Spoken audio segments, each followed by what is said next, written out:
got some unfortunate news to you Giants fans out there. The New York Giants are releasing Golden Tate, and as a result, they are saving $6 million in salary cap. I'll give you his stats for the 2020 campaign. He had 35 catches for 388 yards and 2 touchdowns, which I got to be real with you guys. It's not really a productive season. They probably could have cut him for that reason, or they could have cut him for salary to increase their salary cap. Which either way, you could make a case for it. I do have a quote from Golden Tate himself. He wrote this via social media, and it says, and I quote, "And I appreciate the conversations and professionalism the Giants management showed me earlier today. Always a class act organization from start to finish. Your respect means the world to me and my family." This was written by Jordan Renan, who is an ESPN staff writer. So you go first, Mario. What do you think of the Giants releasing Golden Tate? Before I give my opinion, I just want to say best of luck to Golden Tate and his future career in the NFL.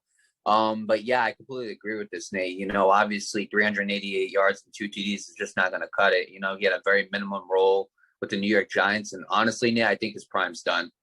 I honestly think his prime is over. He's not that same. I don't think he's the same wide receiver that he was with Detroit. And trust me, I know, because he gave, as a Vikings fan, he gave us a lot of trouble in Detroit. That man was he was a baller in Detroit. That guy was amazing. And he had his 3 years in Seattle, and he was very good there too. Spent a couple of seasons at most with the Eagles, and that was about it. But yeah, I think his prime is definitely over. And I think it's coming to an end. Hey, look, hey, his prime might have been over when Jalen Ramsey gave him a nice little truck. But I'm joking. Obviously, they had their issues, and it was one play, and Jalen Ramsey got the best of him. But nah, in all seriousness, though, I think Golden Tate's prime is done. And I don't know what team picks him up, but whatever team picks him up, he's probably getting like a minimum contract, like for 1 year, $3 million at most, maybe 4. But yeah, I mean, I'll say this though, Nate.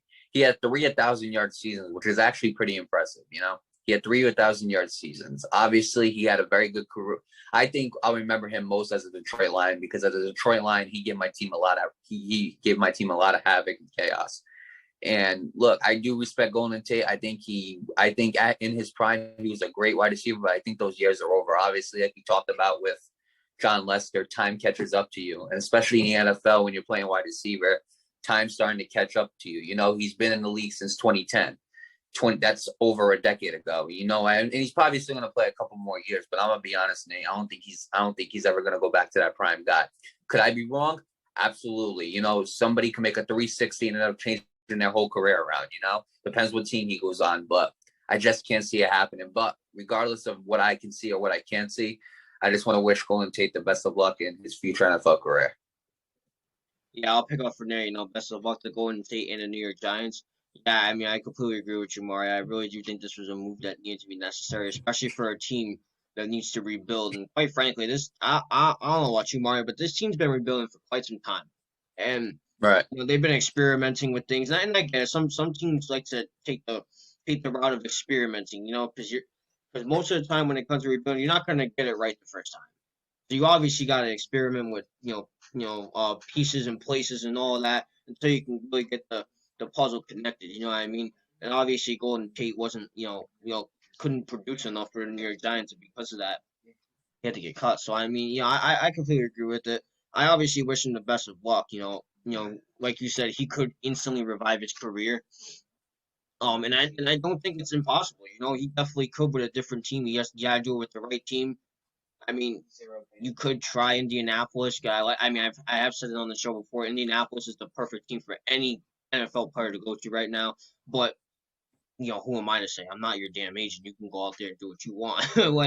But anyway, yeah, man. I mean, his prime is definitely over, and last year just really showed. So I do wish him the best of luck in his future endeavors. I mean, who's to say he can't turn around his career? So with that being said, wish him the best of luck in New York Giants.